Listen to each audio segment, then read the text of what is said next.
Welcome to Daily Planet for Friday, September 7th. I'm Dan Riskin. And I'm Zai Tong, and yes, you did just hear it is our final day of Extreme Week here, but before you get depressed, think of the bright side. 59 minutes left of Extreme Week. Oh, I'm not depressed anymore. We're going to create an explosive fire using dry ice right here in the studio. You're going to do that, right? Yes, I am. Okay. What could possibly go wrong? Also, Alan Nursall has a supersized experiment up his sleeve again this week, and we promise you're going to get a real charge out of it. But first, the world of rock and roll is all about extremes. It's about big money, big arenas, big egos, big hair. But one thing that bands don't like to mess with is the size of their musical instruments. Yeah, but why not? So, we traveled to Austria this summer to catch up with a band that wants to kick that trend by making the biggest drum set.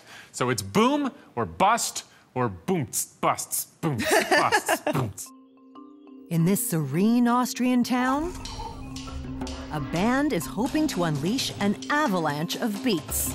We had to build the drum set so high that we can get into the Guinness Book of Records. The Big Boom is the biggest playable drum set on Earth. That's right, the world's biggest drum set, if they can build it. For us, it's totally new ground because you don't get a manual how to build it, how to play it. And Peter Linsberger knows they have to be bang on. You have to pay attention and put it slowly together and concentrate that you don't make mistakes. When you make a mistake, it gets expensive and the show is over. He's a member of Drumartic, a percussion group with a knack for creating infectious beats out of anything. The secret is that we have good harmony inside the band and we are best friends. Joining him is Marcus Barscher, Renee Mayer, and Marcus Wendlinger. We love drumming, and so we meet and practice a lot and discover new grooves and licks.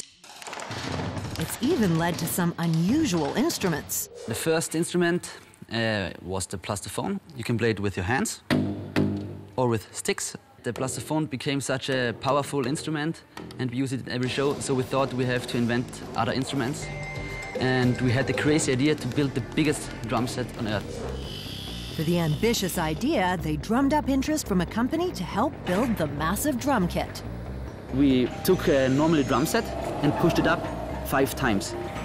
Over 6 months, the Big Boom takes shape at 6.5 meters high, 8 meters wide. It's a whopping 1.5 tons. Let's bring everything together and set it up. Today, they need to assemble and tune it for their big hometown premiere tomorrow. We have to take the cymbals don't fall on the floor and that they don't crush. They are extreme expensive. Yeah. Perfect. It's not usually like a normal kit. You can build it up alone, so you need 6 persons, so it's very difficult to set up. Next, the highest drums. The arms of the forklift are too short, and if we would raise it up, the arms of the forklift would crush our drum heads so that we can lift it up and put it on this huge snare drum stand. They find a table to protect the drum head, but the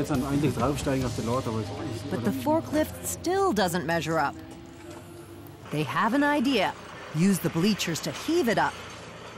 Weighing about 200 pounds, if dropped, it's game over. 3 of the drums in the set are played several meters off the ground. The platforms have to be secure, or it could be disastrous. It's very important that every stand is in correct place, because we have to move. All set. Normally we need 2 hours, today we need 5 hours. But how does it sound? They'll have to wait till tomorrow.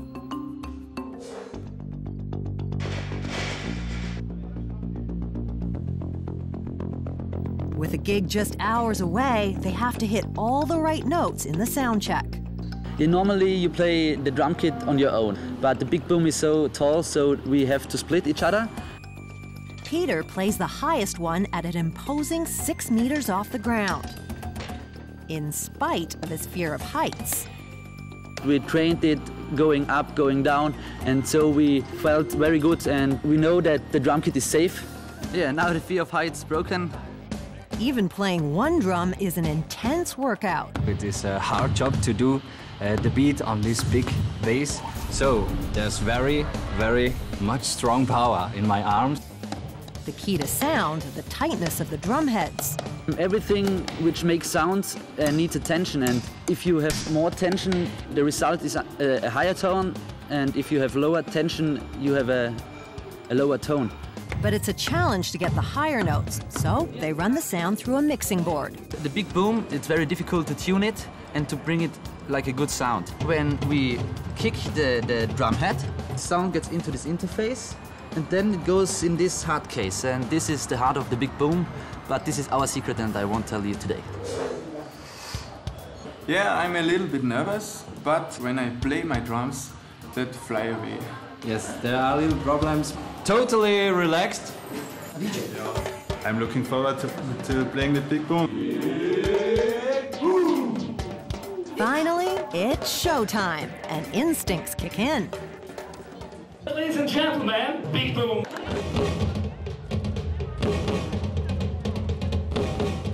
The main problem is that we don't see each other. You have to know when the other person hits the drum head, so I have to feel it the right timing.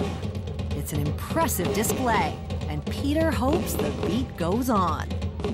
It's an awesome feeling to play on the biggest drum set on earth. Maybe there are other peoples around the world who have the biggest guitar or the biggest bass.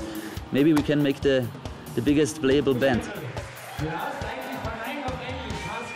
I just hope they have nice neighbors that don't complain. Totally, but I keep waiting for Godzilla to rip through the wall and just start going buh, buh, buh, buh, because it would fit him. It's awesome. Right. As Godzilla would be wont to do, playing drums first on What his else would list he after play? taking over the world. Anyway, the band is still waiting to find out if they have officially set a world record. And of course, we don't have big drum set, but we can toot our big horn. Yes, we won a Guinness World Record earlier this week for a giant volcano, so we know how fun it is and we're rooting for these guys. We hope they can make it. Okay.